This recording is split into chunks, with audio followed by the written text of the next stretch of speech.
Hello friends, എല്ലാ കൂട്ടുകാർക്കും നമ്മുടെ മൗനരാഗ സീരിയലിലെ നാളെ നടക്കാൻ ഒരു അടിപൊളി പ്രൊമോ റിവ്യൂയിലേക്ക് തന്നെ സ്വാഗതം കേട്ടോ. ചാനൽ ആദ്യമായിട്ട് കാണുന്നുണ്ടെങ്കിൽ ഒന്ന് സബ്സ്ക്രൈബ് ചെയ്ത് ലൈക്ക് ചെയ്ത് സപ്പോർട്ട് ചെയ്യണേ. അങ്ങനെ കല്യാണി ഒറ്റക്ക് സൈറ്റിലേക്ക് പോകുന്ന ഭാഗമാണ് നമുക്ക് വീക്കെൻഡ് പ്രൊമോയിൽ കാണാൻ വേണ്ടി സാധിച്ചത്. അത് സരയു കേട്ടോ രാഹുലിനെ വിളിച്ചു പറഞ്ഞത്, കല്യാണി ഇങ്ങനെ ഒറ്റക്ക് സൈറ്റിലേക്ക് പോകുന്നുണ്ട്, ഇപ്പൊ ഇതിന് ചെയ്യാൻ പറ്റണമെങ്കിൽ അച്ഛൻ ഇപ്പൊ തന്നെ ചെയ്യണം, പിന്നെ അവളെ പിടിച്ചാൽ കിട്ടില്ല എന്ന് പറയുന്നുണ്ട്. അത് കേട്ടാണ് നമ്മുടെ രാഹുൽ സൈറ്റിലെത്തുന്നത്. സൈറ്റിലെത്തിയ രാഹുൽ അങ്ങേ ദൂരത്തൊരു മൂലക്ക് മാറി നിൽക്കാണ്. കല്യാണി അകത്ത് വരുമ്പോഴേക്കും കൊല്ലാൻ വേണ്ടിട്ട് ഒരു കത്തിയും കയ്യിൽ തന്നെ ഉണ്ട് കേട്ടോ. കല്യാണിക്ക് ഇതൊന്നും തന്നെ അറിയില്ല. കല്യാണിന്റെ സൈഡിൽ എത്ര മുമ്പ് കിരൺ വിളിക്കുന്നൊക്കെ ഉണ്ട്. കല്യാണി നീ എവിടെയാന്നൊക്കെ ചോദിക്കുമ്പോൾ ഞാനിവിടെ ഉണ്ട് കിരേട്ട, സൈറ്റ് വരെ പോയതാണ്, സൈറ്റ് വിസിറ്റ് പോയിട്ട് ഞാൻ തിരിച്ചു വരാമെന്ന് പറയുമ്പോഴേക്കും അല്ല കല്യാണി നീ ഒറ്റക്ക് പോകേണ്ട ആവശ്യം ഉണ്ടായിരുന്നോ? ആ ബഗാസുരൻ എന്ന് പറയുന്ന രാഹുൽ പുറത്തിറങ്ങിയ സമയമല്ലേ? അയ്യോ കിരണേട്ടാ നിങ്ങളൊക്കെ ഇങ്ങനെ പേടിച്ചാലോ, എനിക്കൊരു പേടിയില്ല എന്നൊക്കെ പറഞ്ഞിട്ടാണ് കല്യാണി പുറത്തേക്ക് അങ്ങനെ സൈറ്റിലേക്ക് ഇറങ്ങുന്നത് കേട്ടോ.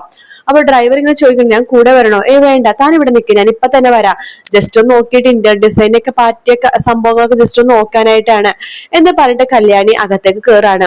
അങ്ങനെ അകത്തേക്ക് കല്യാണി കയറുമ്പോഴേക്കും രാഹുൽ ഇടങ്ങിട്ട് നോക്കുന്നുണ്ട്, പുറകെ ആരെങ്കിലും ഒക്കെ ഉണ്ടോ, കല്യാണി ഒറ്റക്കാണോ എന്ന് ഉറപ്പ് വരുത്താണ്. അങ്ങനെ കല്യാണി ഒറ്റക്കാന്ന് മനസ്സിലാക്കി രാഹുൽ ഇടയിൽ ഒളിച്ചിങ്ങനെ നിൽക്കാട്ടോ. ആ സമയത്താണ് കല്യാണി പതുക്കെ അവിടേക്ക് ഇങ്ങനെ വരുന്നത്. അകത്തേക്ക് കയറുമ്പോഴേക്കും രാഹുൽ വേഗം തന്നെ കല്യാണിയുടെ പുറകെ കൂടി പോയിട്ട് വായ പൊത്തിപ്പിടിക്കുകയാണ്. അതിനുശേഷം ഇങ്ങനെ പൊത്തിപ്പിടിക്കുമ്പോഴും കല്യാണി ഇങ്ങനെ കൈ തട്ടി മാറ്റാൻ നോക്കുന്നുണ്ടെങ്കിലും ഇയാളുടെ കൈ തട്ടി മാറ്റാൻ പറ്റുന്നില്ല, ഭയങ്കര ബലമാണല്ലോ. അങ്ങനെ ഇയാളെ കൈ തട്ടി മാറ്റാൻ പറ്റാതെ ഇങ്ങനെ കല്യാണി ഇങ്ങനെ വിഷമിച്ച് ചെയ്യുമ്പോൾ പെട്ടെന്ന് എങ്ങനെയൊക്കെയോ കല്യാണിക്ക് ഒരു ശക്തി കിട്ടാണ്. കല്യാണി പെട്ടെന്ന് തന്നെ ആ കൈ തട്ടി മാറ്റി അവിടെ നിന്ന് ഓടി രക്ഷപ്പെടാൻ വേണ്ടി നോക്കുമ്പോൾ തിരിഞ്ഞു നോക്കുമ്പോഴാണ് രാഹുലിനെ കാണുന്നത്.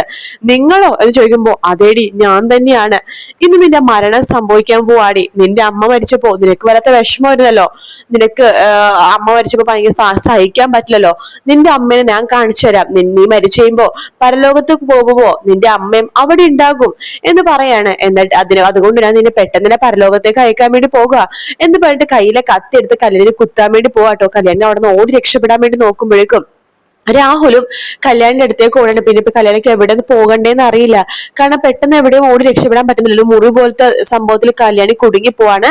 അവിടേക്ക് രാഹുൽ വരുന്നുണ്ട്. വേണ്ട എന്ന് പറയുമ്പോഴേക്കും വേണോടി, എന്റെ ജീവിതം, എന്റെ മോളുടെ ജീവിതം, എന്റെ കുടുംബവും അതുപോലെ തന്നെ ഒരുപാട് പേരുടെ കുടുംബവും തകരാൻ കാരണം നീയാണ്, അതുകൊണ്ട് നീ ഇല്ലാതാവണം എന്ന് പറഞ്ഞിട്ട് രാഹുൽ ആ കത്തി എടുത്തിട്ട് കല്യാണിന്റെ വയറ്റിലിട്ട് കുത്താണ്. ആദ്യം ഒരു പ്രാവശ്യം കുത്തുമ്പോഴേക്കും കല്യാണിക്ക് ആകെപ്പാടെ വല്ലാത്തൊരു ജീവൻ പോകുന്ന പോലെ ഇത് പെടയാണ്. പക്ഷെ അയാൾ അത് നിർത്തുന്നില്ല, വീണ്ടും ഒരു കുത്തിയിട്ട് ആ കയ്യിലിരിക്കുന്ന കത്തി തിരിച്ചെടുക്കുകയാണ്. അപ്പൊ അതുകൊണ്ടാണ് കല്യാണിയുടെ ആ ഒരു കരള് മുറിഞ്ഞു പോയത് കേട്ടോ. അല്ലാതെ ഇപ്പൊ കത്തി ഇങ്ങനെ കുത്തിയിട്ട് പോവാണെങ്കിൽ പെട്ടെന്ന് അങ്ങനെ ഒന്നും സംഭവിക്കില്ലായിരുന്നു. പക്ഷെ അത് ഇങ്ങനെ എടുക്കുമ്പോഴേക്കും അതിങ്ങനെ മുറിഞ്ഞു പോയിട്ടാണ് കല്യാണിക്ക് ബ്ലീഡിങ്ങും കാര്യങ്ങളൊക്കെ ഉണ്ടാവുന്നത്. പിന്നീട് അവിടെ ആ ഡ്രൈവർ ഒച്ചയും ബഹളമൊക്കെ കേട്ടിട്ട് അകത്തേക്ക് ഒന്ന് നോക്കുമ്പോഴാണ് കല്യാണി ഇങ്ങനെ കിടക്കുന്നത് കാണുന്നത്. അപ്പൊ തന്നെ കിരണിനെ വിളിക്കുന്നുണ്ട്. കിരൺ അവിടേക്ക് എത്തുന്നുണ്ട്. പക്ഷെ അതിന് മുമ്പ് തന്നെ അയാൾ ഹോസ്പിറ്റലിൽ എത്തിക്കുന്നുണ്ട് കേട്ടോ. ഹോസ്പിറ്റലിൽ എത്തിക്കുമ്പോൾ തന്നെ കല്യാണിക്ക് ബോധമൊന്നും ഉണ്ടായിരുന്നില്ല. കല്യാണി എന്ന് കിരൺ വിളിക്കുന്നുണ്ടെങ്കിലും കല്യാണി വിളിയൊന്നും കേൾക്കുന്നില്ല. അപ്പൊ ഡോക്ടർ പറയുന്നത് നിങ്ങളുടെ വെയിറ്റ് ചെയ്യ് എന്ന് പറഞ്ഞിട്ട് വേഗം തന്നെ ഓപ്പറേഷൻ തിയേറ്ററിലേക്ക് കല്യാണിനെ കയറ്റാണ്. അങ്ങനെ ഓപ്പറേഷൻ തിയേറ്ററിലേക്ക് വരുമ്പോ കിരൺ ഈ കാര്യം നമ്മുടെ കാർത്തികടുത്തും രതീഷിനോടും പറയുന്നുണ്ട്. അപ്പൊ കാർത്തിക ലക്ഷ്മിയുടെ അടുത്ത് പറയുന്നുണ്ട്, രതീഷ് കാദംബരി പ്രകാശിനോടും പറയുന്നുണ്ട്. പ്രകാശിനെ ഇപ്പൊ അറിയിക്കേണ്ടത് കിരൺ പറഞ്ഞതാണ്. പക്ഷെ എങ്ങനെയൊക്കെയോ പ്രകാശിനും ഈ കാര്യം അറിയുമ്പോ തന്നെ പ്രകാശൻ എനിക്ക് എന്റെ മോളെ കാണണം എന്ന് പറഞ്ഞിട്ട് അവിടെ നിന്ന് ഓടി ഹോസ്പിറ്റലിലേക്ക് വരുവാ കേട്ടോ. കിരൺ ആണെങ്കിൽ ആകെ വിഷമിച്ച് അങ്ങോട്ടും ഇങ്ങോട്ടൊക്കെ ഇങ്ങനെ നടന്നുകൊണ്ടിരിക്കുമ്പോ ഡോക്ടർ പുറത്തേക്ക് ഇറങ്ങുന്നുണ്ട്. ഡോക്ടറോട് കിരൺ ചോദിക്കുന്നുണ്ട്, ഡോക്ടറെ കല്യാണിക്ക് കുഴപ്പമൊന്നുമില്ലല്ലോ അല്ലെ, അവൾ ഓക്കെ ആണല്ലോ അല്ലെ എന്ന് ചോദിക്കുമ്പോ ഡോക്ടർ പറയുന്നുണ്ട്, കിരൺ സോറി, നമുക്ക് രക്ഷപ്പെടുത്താൻ പറ്റുന്ന മാക്സിമം നമുക്ക് ശ്രമിക്കാം, പക്ഷെ ജീവൻ ഇപ്പോഴും അങ്ങനെ ഉറപ്പ് പറയാനായിട്ടില്ല, ദൈവത്തെ വിളിക്കുക, പിന്നെ നമുക്ക് ചെയ്യാൻ പറ്റുന്ന എല്ലാത്തിനും ഒരു പരിധി ഉണ്ടല്ലോ. കരളിന് നല്ല രീതി തന്നെ മുറിവ് സംഭവിച്ചിട്ടുണ്ട്, അത് മുറിഞ്ഞ് രണ്ടായിട്ടുണ്ട്. അപ്പൊ അതിന്റെ ശസ്ത്രക്രിയയും കാര്യങ്ങളൊക്കെ നടന്നുകൊണ്ടിരിക്കുകയാണ്. പുറത്തുനിന്ന് ഡോക്ടേഴ്സിനെ വിളിച്ചിട്ടുണ്ട്, അവർ ഏകത്തെ നിമിഷം ഇവിടേക്ക് എത്തും. അതിനുശേഷം ഇപ്പോഴും ഓപ്പറേഷൻ ചെയ്തിട്ട് ബ്ലീഡിങ്ങും കാര്യങ്ങളൊക്കെ ഒന്ന് കുറച്ചു വെച്ചെന്നേ ഉള്ളൂ. പക്ഷെ ഇനിയും മേജർ ഓപ്പറേഷൻ നടക്കാൻ പോകുന്നേ ഉള്ളൂ. കല്യാണിയുടെ കാര്യത്തിൽ ഒരു ഉറപ്പും പറയാൻ സാധിക്കില്ല. പിന്നെ നന്നായിട്ട് പ്രാർത്ഥിക്കുക, അത് മാത്രമേ എനിക്ക് പറയാനുള്ളൂ എന്ന് പറഞ്ഞ് ഡോക്ടറിന് പോവാണ്. അത് കേൾക്കുമ്പോൾ കിരൺ പൊട്ടിക്കരയാട്ടോ. അങ്ങനെ ഹോസ്പിറ്റലിൽ വരാന്തയില് കിരൺ പൊട്ടിക്കരഞ്ഞുകൊണ്ടിരിക്കുന്ന സമയത്താണ് അവിടേക്ക് പ്രകാശൻ എത്തുന്നത്. പ്രകാശൻ നോക്കുമ്പോഴേക്കും കിരൺ ഭയങ്കര കരച്ചിലാട്ടോ.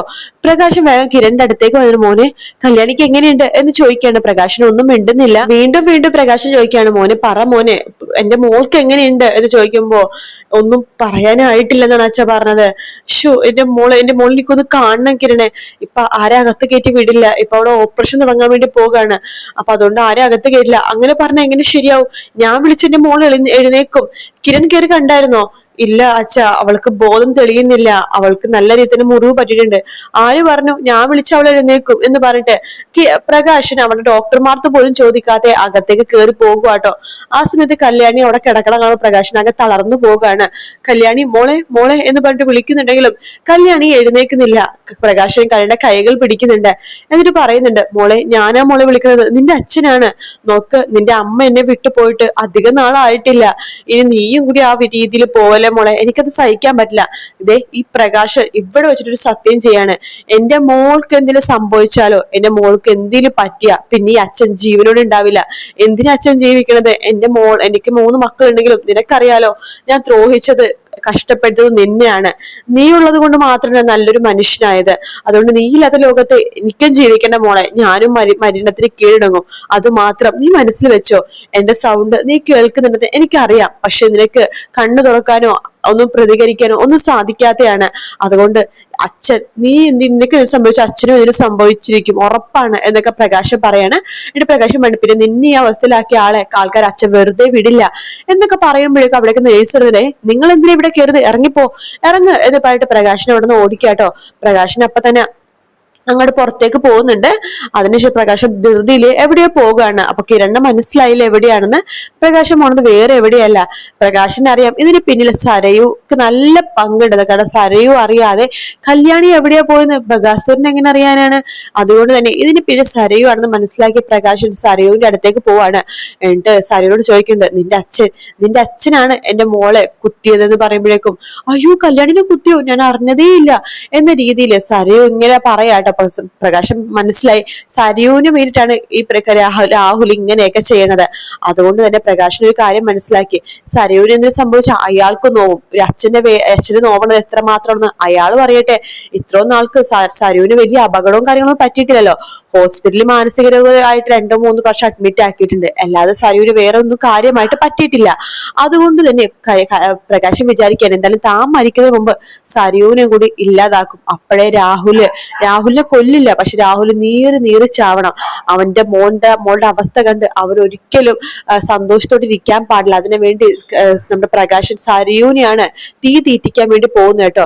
മാത്രല്ല സരയുവിന്റെ മുഖം മൂടി പ്രകാശൻ തന്നെ കിരണിന്റെയും അതുപോലെ തന്നെ ചന്ദ്രസേന്റെ രാഹുലിന്റെ മുമ്പിൽ വലിച്ചു കീറുകയും ചെയ്യും. എന്തായാലും ഇനി വരാൻ പോകുന്ന ഭാഗം നല്ല ഭാഗം തന്നെയാണ്. കല്യാണിക്ക് ഒന്നും സംഭവിക്കില്ല, അത് നമുക്കറിയാവുന്ന കാര്യമാണല്ലോ. കല്യാണിക്ക് അങ്ങനെ മരിക്കോ കാര്യങ്ങളോ ഒന്നും തന്നെ ഇല്ല. പക്ഷെ കല്യാണി ഒരുപാട് ഇങ്ങനെ കഷ്ടപ്പെടും എനിക്കും തോന്നുന്നു. കാരണം ആ രീതിയിലാണ് ഇപ്പൊ മുറിവ് സംഭവിച്ചിരിക്കുന്നത്. കാത്തിരുന്ന് കാണാം ഫ്രണ്ട്സ്. വീഡിയോ ഇഷ്ടപ്പെട്ടാൽ ലൈക്ക് ചെയ്യുക, സബ്സ്ക്രൈബ് ചെയ്യുക, കമന്റ് ചെയ്യുക. മറ്റൊരു വീട്ടിൽ കാണാൻ. Take care, bye bye.